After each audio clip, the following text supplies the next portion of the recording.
In this video, I'm going to show you exactly how to create a post-purchase flow for your e-commerce brand. Because whilst most people think the customer journey ends after somebody actually purchases from you, the truth is this is when the real opportunity begins. Because this is when the customer is most engaged with your brand, they're excited for that purchase, and they're more likely to buy again. Which also means not only can you turn one-time buyers into repeat purchasers, but you can also double or even triple your lifetime value. And that's exactly what your post-purchase flow is for. Yet most brands completely ignore it. So of course, they're leaving thousands of dollars on the table every single month. That's why in this video, I'm going to show you how to build a post-purchase flow from scratch using Klaviyo. I'll show you how to set up the flow, the strategy behind each email that we send, and I'll even walk you through some real examples whilst we do it all. But before we send anything out, we need to set up the triggers in the correct manner inside of Klaviyo, because without them, the rest of the process is going to be completely useless. Because triggers are essentially the starting point of every single flow. And they of course tell Klaviyo who and when you should be sending that flow to. So once the first person triggers inside of a flow, the rest of that drip sequence will be sent out to that customer. And in this case, the flow that we want to set up is the trigger when somebody actually completes a purchase. But of course, it's not just as easy as clicking a single button inside of Klaviyo. So let's walk you through exactly how to set that up. So I just thought it'd be easier to go ahead and show you the flow here with the correct setup live inside of one of my clients' accounts, just so you can see how this is currently working. As you can see at the top, this is the trigger here. What we want to do is obviously just make sure that you've got the placed order metric. So when someone has placed an order, which is the trigger here, that's when they'll enter this flow. Now you don't really need any trigger filters, but what I would recommend for the profile filters is you can have placed order 0 times since starting this flow, which as you can see here, what someone has done or not done is placed an order 0 times since starting this flow. And what you can also do here is if someone has been in the flow in the last 60 days, so what we're gonna do is in the last and then 60 days, basically this will skip anyone who has been in this flow in the last 60 days, right? You can even set that up, right? But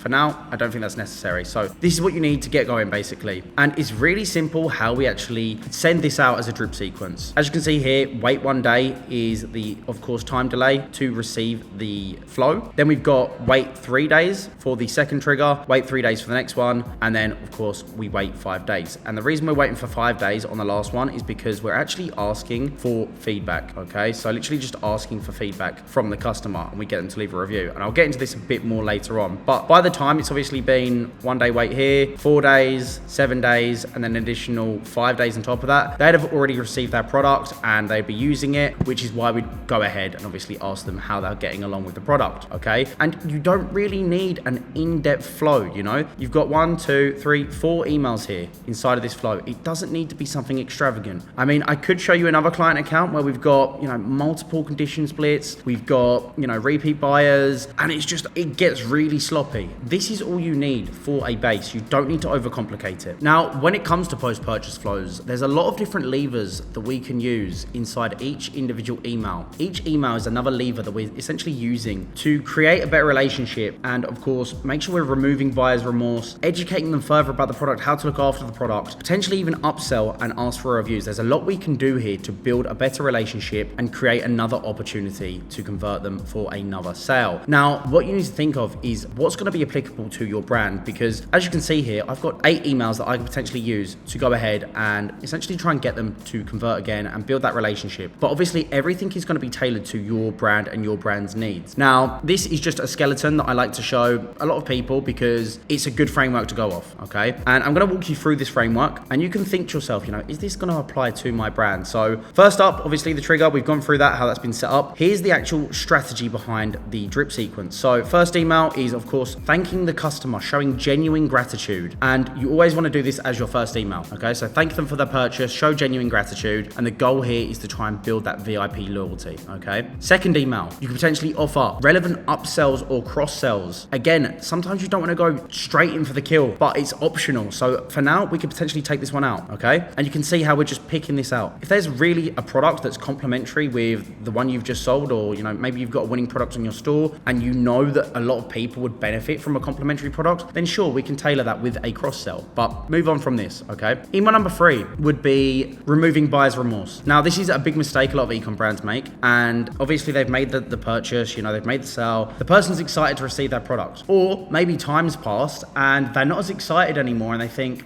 oh, did I really need this? And that's when you're susceptible to a refund or a chargeback, because they're thinking, oh, I actually kind of regret buying that. So in order to remove buyer's remorse and ensure that, you get them excited for that product and believe in the product, we can show success stories, okay? And show people who've benefited from your product, okay? So that's very, very crucial. Now, at this point, you can see how strategic each email needs to be. But getting the copy and the offers obviously takes a lot of testing and time. So if you want to shortcut all of this process and literally get us to implement this all for you into emails that actually convert, you can book a call using the first link below. By now, we've helped multiple 6-figure and 7-figure brands to get guaranteed uplift with automated email flows. Literally everything's hand off, and we can do the exact same thing for you. Now, if that's something you're interested in, just book a call below. But either way, let's just walk through the last few emails. Email number 4, okay? So maybe if you've got a product that is in need of care, they need to know how to look after this product, or they need to know how to get the most out of this product, okay? So for example, if it's a supplement brand, potentially you could have, here's how to take your product. You need to take it in the morning on an empty stomach to get the best results possible. So we want to show how to use it and set expectations so they can get the most out of that product, okay? Again, sometimes it might not be applicable. If you're a fashion brand, you're not going to show how to use the product, but maybe here's how to style this product, okay? Number 5, again, optional. Maybe there's more product education that you can have, or additional products that are, that are complementing the product they've already purchased. So you can give more information either on that product or on an additional product. And again, you can see how we're curating this and tailoring it. Not every single email is going to apply for each brand. Number 6, again, maybe you want to offer an additional upsell or cross-sell at this point if you haven't already on the second email further down there, okay? If you've got a one product store, maybe you want to talk about the subscription. If you've got one product and it's your winning product and you only have that on your store, but it's a subscription-based model, then you can offer the subscription and show them the savings on that. Number 7, this is a beautiful email, right? So you ask for a review, and in exchange for that review, you offer an incentive. So it's a win-win here. You're building reviews on autopilot, which helps with your social proof, but in exchange for that review, you're giving them an incentive which encourages them to buy again, or maybe they can give it to a friend, who knows? But you have leverage here because they've already purchased from you. So there's no acquisition cost because you've already paid to acquire that customer, which means we can now leverage an incentive to give back to that customer to get them to buy again, which increases their lifetime value, but also gets your review on autopilot, okay? And then number 8, again, this is optional, but I would always encourage this, is to offer a referral to your current customers who purchase from you. Because by the time they've got, all the way down to email number 8, they've already started using that product. They might be reaping the rewards and the benefits of this product and absolutely love it. We can then actually get them to refer it to other friends, family, whatever it might be. And we can actually do this on autopilot with emails, okay? And that's everything that we do for our clients. So that's the strategy. That's sort of how it looks when it comes to the structure. Of course, you want to cater this and really think, what is the intention that we want to do with this product? Is there any complementary products? How do we want to illustrate how they should look and get the most out of this product? There's a lot to think about, but that is the overarching strategy that I would use as a ground framework. Great, so now that we have the trigger set up, we need to build out the actual flow. And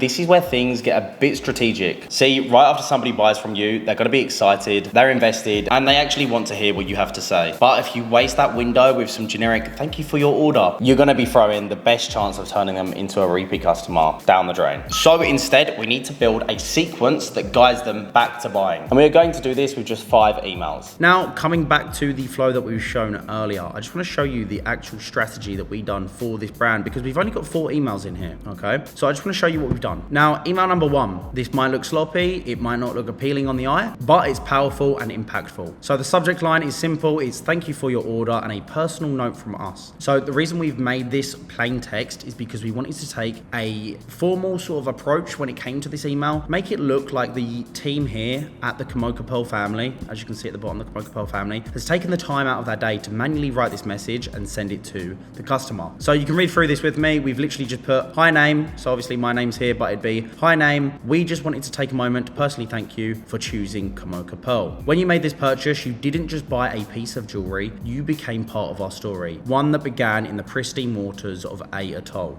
Okay, brilliant. They're now part of a bigger message here. Every Kamoka Pearl is crafted with respect for the ocean and care for the community, which makes it all possible. Your support helps us continue our sustainable practices and keep the lagoon thriving. We truly appreciate it. So this part here was talking about how they're sustainable. These are actually farmed within the reef, but they're farmed in a way where it doesn't harm the reef, which is great, right? It's good for longevity, good for the planet, etc., etc. So that was a big aspect of this brand. And as a small token of our gratitude, we'd like to offer you 10% off your next purchase. Just use the code thank you at checkout. Get 10% off. Thank you again from the bottom of our hearts. We hope you love your Kamoka Pearl as much as we loved creating them. Warm regards, and then signed off by the Kamoka Pearl family, okay? And that comes back to email number 1 here, where we show genuine gratitude, thank the customer, and we really want to build that VIP loyalty. Okay, so email number 2. Let's open this up. Perfect. So complete your look, discover more Kamoka pieces. So this comes back to the strategy here. We didn't go for a cross-sell per se. We didn't remove buyer's remorse,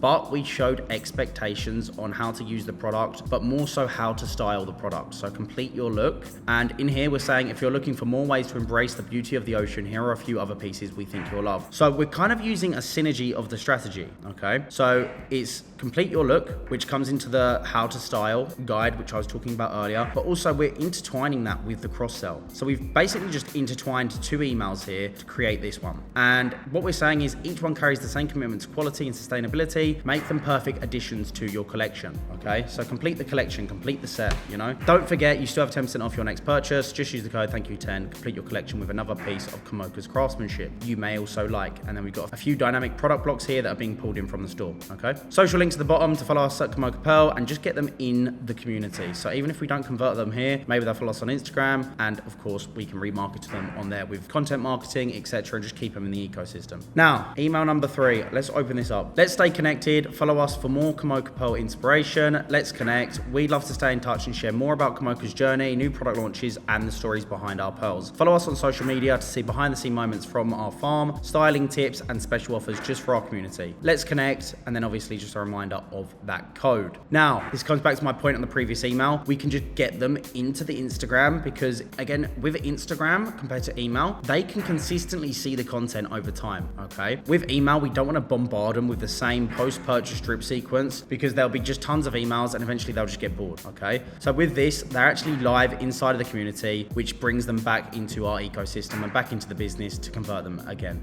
okay? Now, final email. We'd love to hear your feedback. Now, if we open this up, this is quite simple. Obviously, around 14 days has passed now. We literally say, we'd love to hear your feedback, share your thoughts on Kamoka Pearl, leave a review. Now that you've had a chance to enjoy your Kamoka Pearl, we'd love to hear what you think. Your feedback means the world to us, and it helps us continue creating jewelry that reflects the beauty and values of A Atoll. And basically, we're just asking them for a review here. And it actually takes you to the review page in which you can go ahead and leave a review. Okay, and as you can see, we are now on the page where you can leave a review. And simply put, customer would write a review, just like all these other customers have done, and it helps build up that on autopilot for this brand, which obviously was email number 7 here, okay? That's literally it. You know, we don't need to do any more educational emails. We basically educated them throughout that entire process anyway. Removing buyer's remorse and showing success stories, well, we've kind of showed them how to use the product. We've taken them to the reviews page. They can see all the testimonials. It's pretty much crystal clear that you don't need 8 emails. Like I was saying, we've curated it for this brand, and that was that for them. By now, you know exactly how to create a high converting post-purchase flow for your brand. But the thing is, of course, this is just one piece of the puzzle, because if you actually want to bring in 30 to 50% plus of your revenue from email marketing, you're gonna need a lot more than a single flow. So if you wanna see a full flow tutorial where I break down the 9 mandatory flows that we use for all of our clients, just click this video here and I'll see you there. And if you are a freelancer or an agency owner or somebody who wants to actually build a 7-figure marketing agency, just like I have done, you can go ahead, DM me on Instagram, and I'll be happy to help. Till then, I'll see you soon.